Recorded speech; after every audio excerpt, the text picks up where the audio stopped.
Paz para todos. Hoje eu gostaria de compartilhar com os irmãos uma história tremenda, forte demais. Toca no meu coração, eu tenho certeza que vai tocar no seu, que é sobre o dilúvio. Eu vou estar lendo aqui no livro de Gênesis, capítulo 8,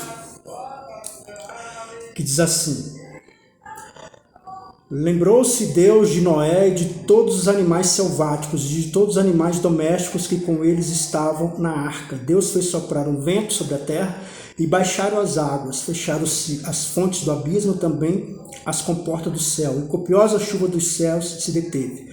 As águas iam se escoando e continuamente sobre a terra e minguaram. Ao cabo de 150 dias, no dia 17 do sétimo mês, a arca repousou sobre as montanhas de Ararat, e as águas foram minguando até o 10º mês, em cujo primeiro dia apareceram cimos dos montes. Então, esse relato aqui ele é tremendo. Tudo começa lá na história de Adão e Eva. Adão e Eva, eles, sendo homem e mulher feito por Deus, caíram numa tentação da serpente. Então vamos lá. A serpente, ela apareceu no jardim e tentou dialogar com Eva. E o diálogo com a Eva foi bem forte, falando assim que: Eva, é verdade que Deus disse que, que você pode comer só dessas duas árvores aqui e as outras, todas as árvores você não pode comer? Pervertendo o que Deus falou. E ela fala: não, Deus falou que eu posso comer de todas. Eu só não posso comer dessas duas. E aí a serpente fala assim: sabe por que ele falou isso? É porque no dia que você comer, você vai abrir os seus olhos e você vai ser como Deus. E aí ela fala uma coisa que eu acho bem interessante, que eu gosto de estar falando sobre isso, é que a serpente fala assim: é certo que você não vai morrer. Eu tenho certeza que você não vai morrer, não vai acontecer nada.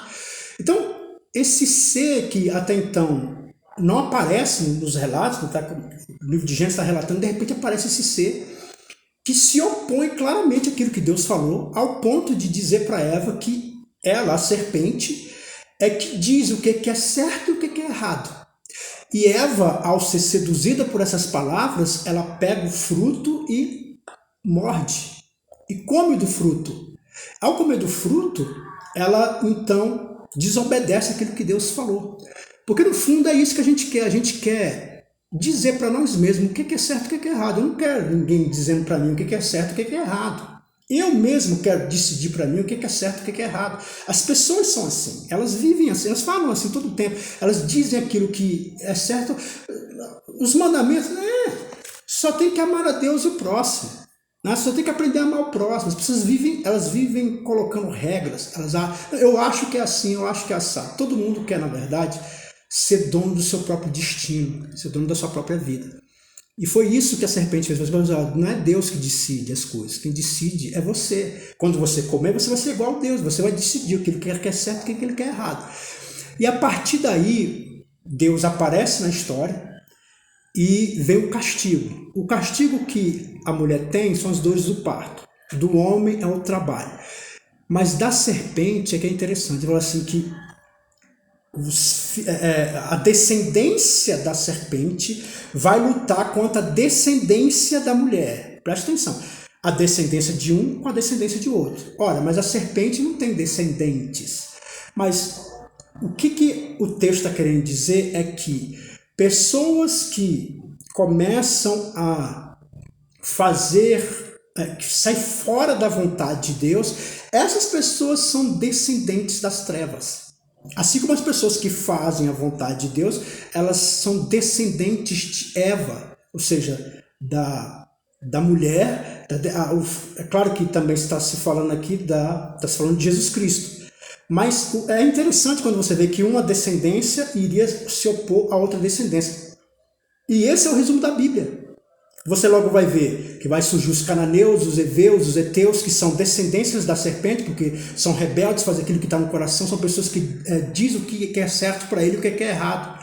Andam nos seus próprios caminhos. Então são pessoas que começam a descendência do mal. Aí logo você vai ver a oposição de Moisés, logo você vai ver Jesus Cristo Judas se opõe a Jesus e tantas outras pessoas que satisfazem os desejos do diabo, que são contra tudo aquilo que Deus fala que é o bem, tudo aquilo que Deus... A gente vê gente tão má nessa vida, né? Pessoas más, pessoas que têm prazer em ver teu sofrimento. Quem são elas? Descendentes das trevas, são descendentes da serpente. Há essa luta diária, essa luta todo o tempo. Existem os descendentes da mulher e os descendentes da serpente. Isso tem que levar você a pensar numa coisa, meu amado irmão, que aonde você está vivendo, existe as descendências da mulher, que busca fazer a vontade de Deus, mas também existe a descendência das trevas. Às vezes é seu vizinho, às vezes está dentro da igreja, às vezes está no trabalho. São pessoas que têm prazer em ver você sofrendo, tem pessoas que têm prazer em ver as tuas lágrimas. As descendências das trevas não pode se juntar à descendência da mulher. Por quê? Porque não tem acordo.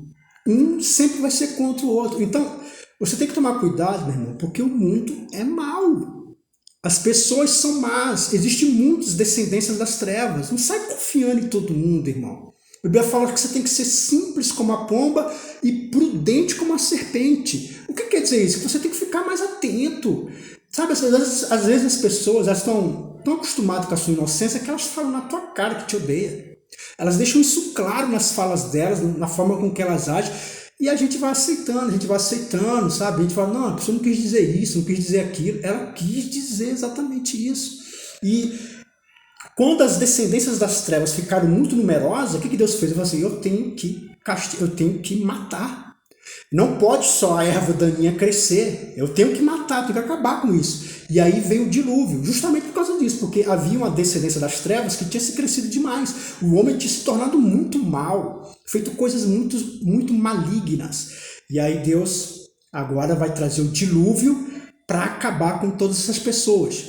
Só que antes disso, Deus exerce misericórdia através de Noé. Noé passou quase 100 anos anunciando a vontade de Deus, dizendo que Deus queria converter, que Deus queria amar, se converta 100 longos anos. Naquele tempo os homens viviam mais do que agora. Hoje a expectativa de vida é 80, 70, né?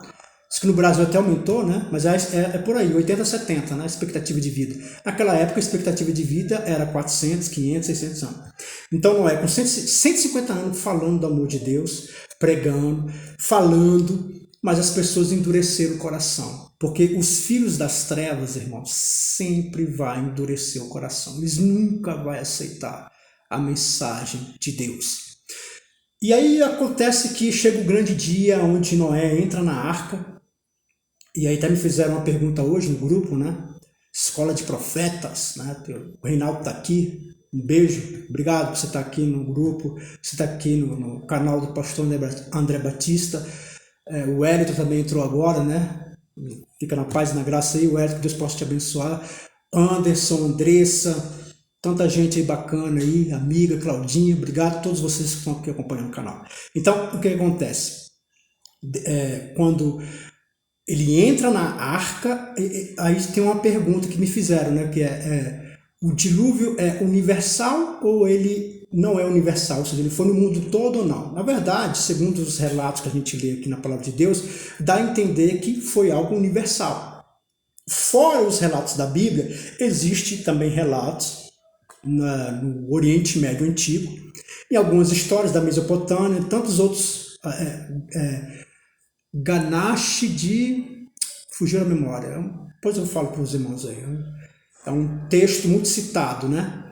Que fala também do relato de um momento onde houve muitas águas em todo o planeta, só que é contado de outras formas. Então, são relatos que tem outras obras fora a Bíblia, também do mundo antigo, que conta a ira dos deuses, que os deuses enchem a terra de água, e vai. São vários relatos, mas que não é o mesmo da Bíblia. Mas isso já é uma prova de que de fato isso aconteceu, já que há vários relatos. Então, de fato, para mim, o dilúvio foi universal. E também houve uma pergunta lá que é sobre os animais, né? Como pode os animais, né? São tantas espécies de animais, como pode caber tudo na arca? há uma possibilidade desses animais serem filhotes. Se você pensar que eles eram filhotes, aí sim cabe perfeitamente na arca.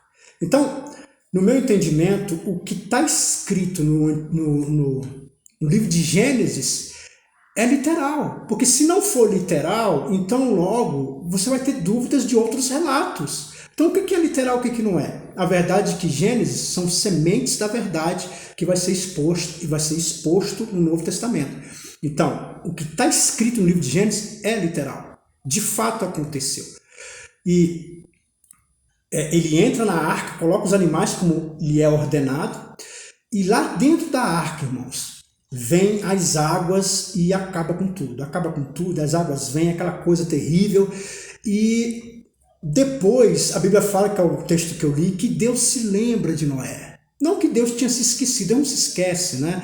Essa é uma linguagem antropomórfica e antropopática, no caso antropopática, né? Que quando fala sobre sentimentos que a gente atribui a Deus, que na verdade são sentimentos humanos, mas para que fique melhor a compreensão do ouvinte ou do leitor, os autores usam a linguagem antropopática, ou seja, atribui sentimentos a Deus que na verdade são sentimentos humanos, assim como também usam a linguagem antropomórfica, que atribui a Deus elementos humanos que, na verdade, Deus não tem. Por exemplo, quando fala que a mão do Senhor está sobre toda a terra. Ora, espírito não tem mão. Mas por que eu uso essa linguagem antropomórfica? Para que os leitores, as pessoas que estão lendo, elas possam entender o sentido daquilo que está sendo falado. Então, não é que Deus tem mãos, mas é uma forma de falar para que você compreenda. É como se eu, por exemplo, falasse assim que a mão do meu cachorro está ferida. Ora, o cachorro não tem mão, o cachorro tem pata, mas é para você entender qual que é a parte que está ferida. Então, é uma forma de linguagem que tem na Bíblia, antropomórfica e antropopática, que é uma forma de o leitor compreender aquilo que o autor está falando. Então, quando fala que Deus se lembrou, não é que Deus se esqueceu, é só uma forma de linguagem para que o leitor entenda. E quando Deus se lembra, ele faz com que as águas parem.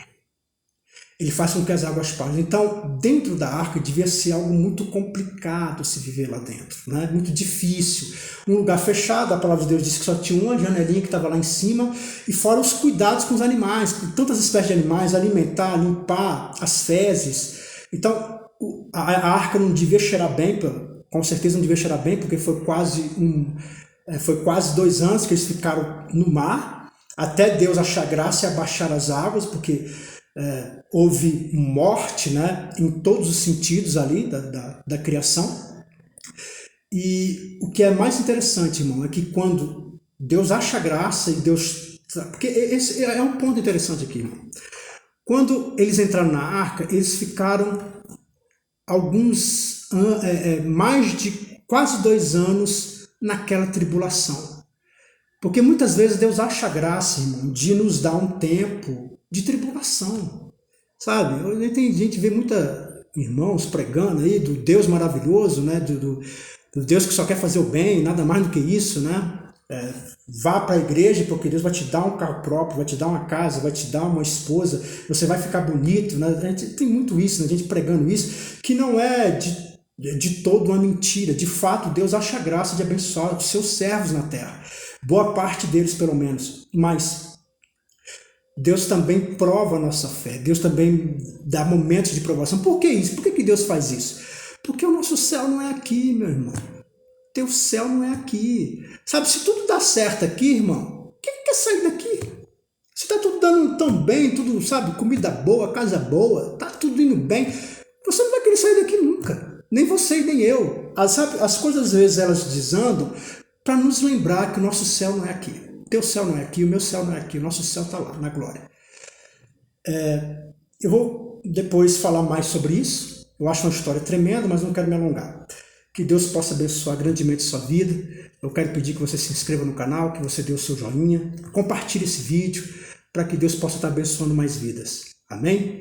Fica na paz e na graça, que Deus possa te abençoar grandemente. Até a próxima.